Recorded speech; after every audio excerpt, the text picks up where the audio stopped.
tinggal di Malaysia itu harus mandiri, berbeda dengan di Indonesia. Dan hal yang mengejutkan orang Indonesia ketika melihat keanekaragaman telur yang ada di Malaysia. Mungkin kalau kita di Indonesia, kalau kita melihat telur-telur hanya satu jenis ketika di pasar ya. Akan tetapi di Malaysia telur itu juga beraneka ragam. Telur saja membuat orang Indonesia kaget. Susahnya kalau tinggal dan bekerja di Malaysia. Ternyata bukan culture aja yang banyak di Malaysia, tapi jenis-jenis telur yang dijual di Malaysia tuh juga banyak loh.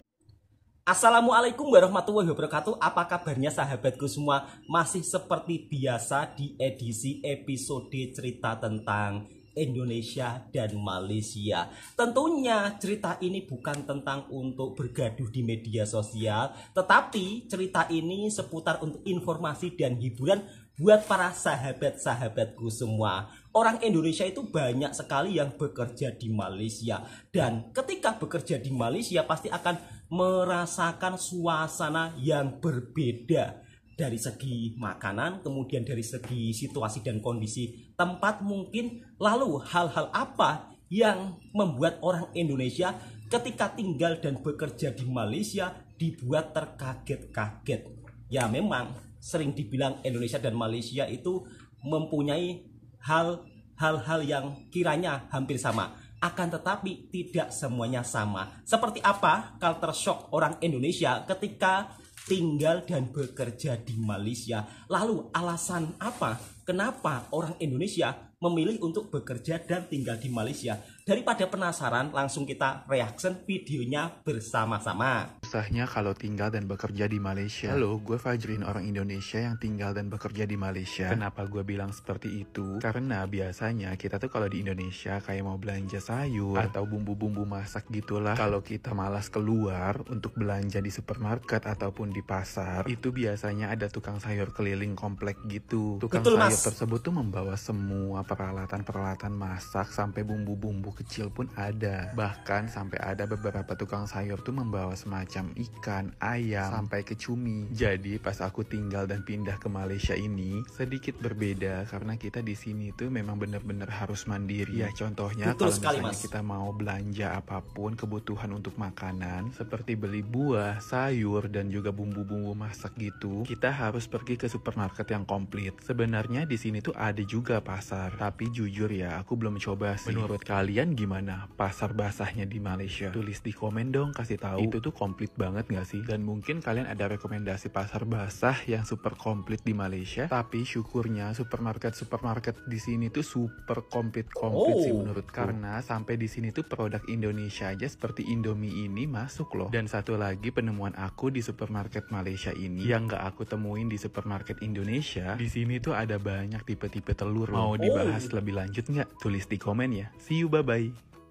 Ternyata bukan culture aja yang banyak di Malaysia, tapi jenis-jenis telur yang dijual di Malaysia tuh juga banyak loh. Jadi Betul banget, ceritanya Mas. gue lagi groceries di salah satu supermarket di Malaysia. Pas gue lagi mau ke station bagian tempat telur, gue melihat ada banyak pilihan jenis telur ternyata di Malaysia. Yang biasanya gue tahu cuma 2 jenis telur, tapi di sini ada lebih dari 3 jenis telur loh. Bukan jenisnya aja, tapi status sosial telur juga ada ternyata di Malaysia. Di antaranya ada jenis telur yang low kolesterol, yang dimana telur ini mungkin cocok buat yang lagi mau hidup sehat ya, karena secara telur ini tuh rendah kolesterol pastinya. Lanjut ada telur organik selenium. Kalau dari kemasan sih telur ini diperkaya dengan vitamin E dan juga rendah kolesterol. Tapi fungsi dari selenium ini yaitu salah satu mineral yang penting bagi manusia. Lalu ada telur klasik. Nah mungkin untuk telur ini seperti telur Banyak yang banget biasa jenisnya. kita beli dan gunakan ya. Ada juga telur yang 50% lower kolesterol. Salut banget sama produsennya karena sedetail itu sampai kadar kolesterol telur ini bisa dihitung. Kemudian telur kampung omega 3. Beda dengan telur kampung biasanya, tapi karena ini diperkaya dengan omega 3 kali ya. Lalu ada telur omega 3 XL. Kalau dilihat dari bacaannya, telur ini benar-benar diperkaya dengan omega 3, vitamin E, dan juga rendah kolesterol.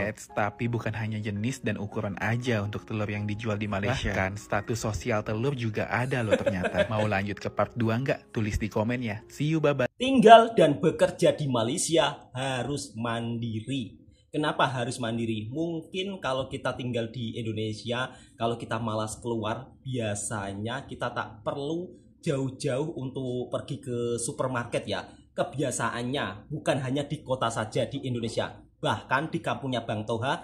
Misal kata istri Bang Toha malas keluar untuk membeli sayuran ke pasar, tiap pagi di kampungnya Bang Toha ada pedagang sayur secara keliling.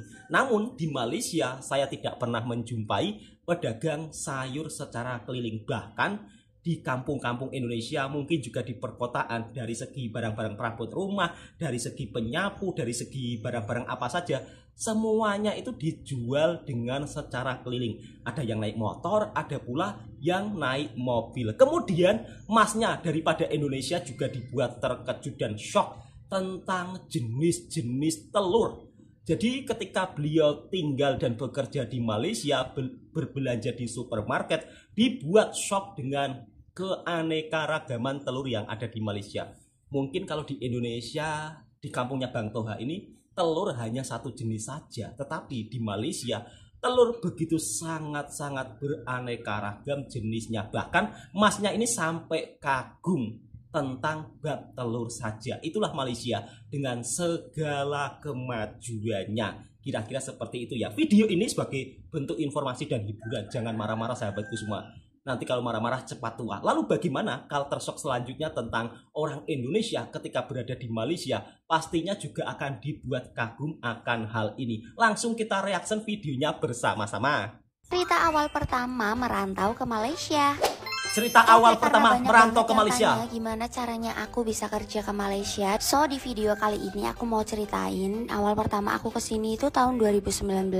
Tentu nggak langsung dateng terus bisa kerja ya. Aku sebelumnya itu daftar dulu lewat PT Karya Tama Mitra Sejati. Itu sebuah agensi penyaluran kerja ke Malaysia khususnya untuk kilang-kilang di Malaysia. Nah setelah itu ada beberapa tahapan seleksinya. Ada tes hitungan matematika, terus wawancara dan juga medical check up. Semua seleksinya dilakukan di Indonesia. Nah setelah kita lolos semua seleksi, terus kita dibikinin visa dan paspor, terus bisa terbang deh ke Malaysia. Kalau diceritain kayak gini sih emang simple ya kelihatannya, tapi perjuangannya itu aku sendiri. Betul, Nunggu Mbak. prosesnya itu sekitar 5 bulanan karena sidik jari aku itu hilang dan itu jadi hambatan ketika aku mau bikin visa. Tapi sekarang alhamdulillah udah sembuh. Aku bisa sampai di Malaysia dan bonusnya aku bisa ke Singapura dan juga Thailand. Nah tips dari aku, sebelum kalian daftar ke kilangnya, kalian riset dulu kilangnya itu gimana, apakah ada biaya pendaftaran atau tidak. Kalau bisa kalian pilih kilang RBA atau Responsible Business Alliance. Kilang RBA ini tuh full subsidi, artinya kalau kalian mau kerja ke sini kalian nggak perlu mengeluarkan biaya sebesar pun. Tentu kalian nggak mau kan udah kerja tapi masih dipotong untuk biaya pendaftaran. Oh iya by the way, aku tuh lagi makan nasi padang di Rajo Padang. Enak, Ini rasanya enak, kalian harus coba ya. Itu dia cerita dari aku. Nah pesan dari aku nih, kalau kalian udah sampai di Malaysia niatnya kerja ya kerja aja. Kalau kalian mau sambil kuliah juga oke banget. Yang penting jangan sampai belok ke hal yang negatif dan harus nabung, jangan boros-boros ya di sini. So segitu aja dari aku, semangat untuk kita semua.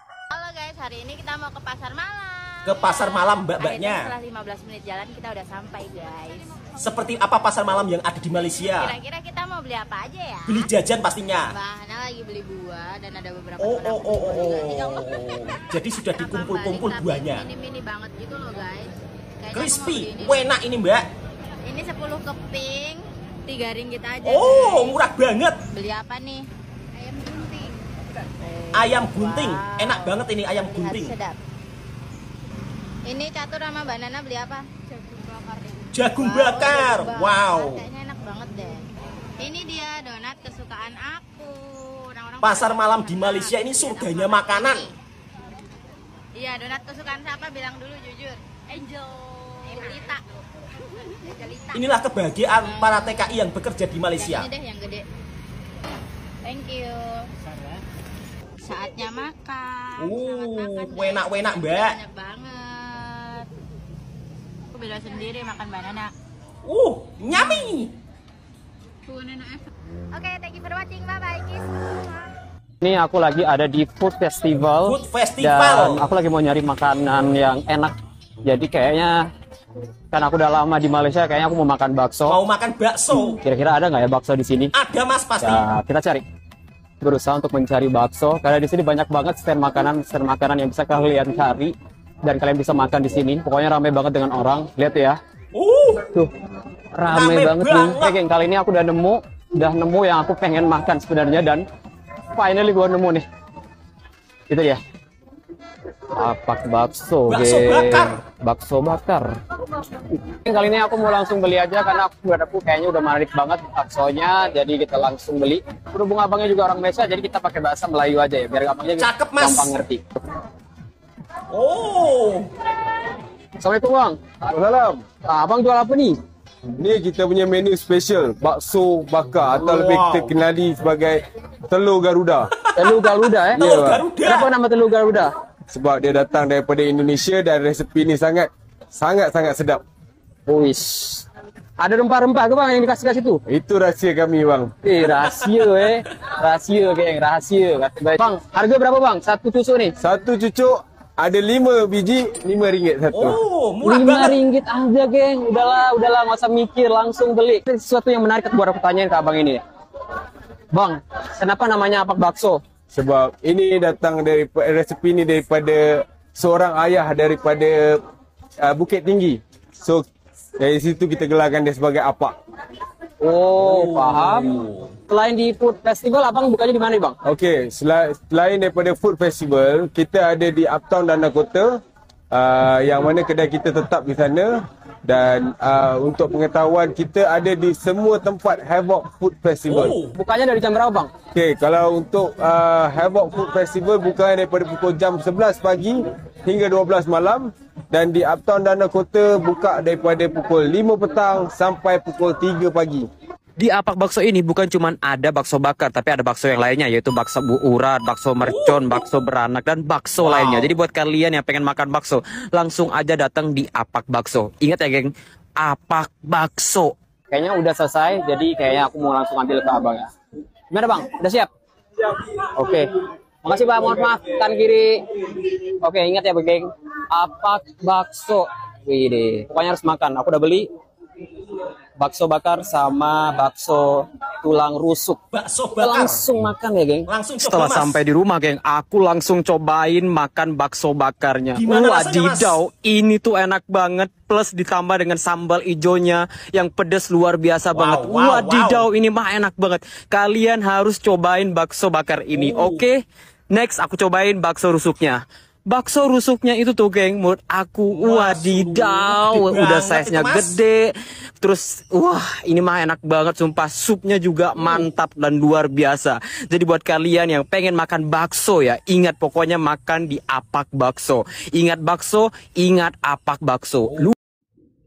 Itulah kesan-kesan orang Indonesia ketika tinggal dan bekerja di Malaysia. Dan ternyata tidak bisa dipungkiri ya sahabat-sahabatku semua, Malaysia itu merupakan salah satu surganya makanan atau tempat kuliner makanan yang beraneka ragam.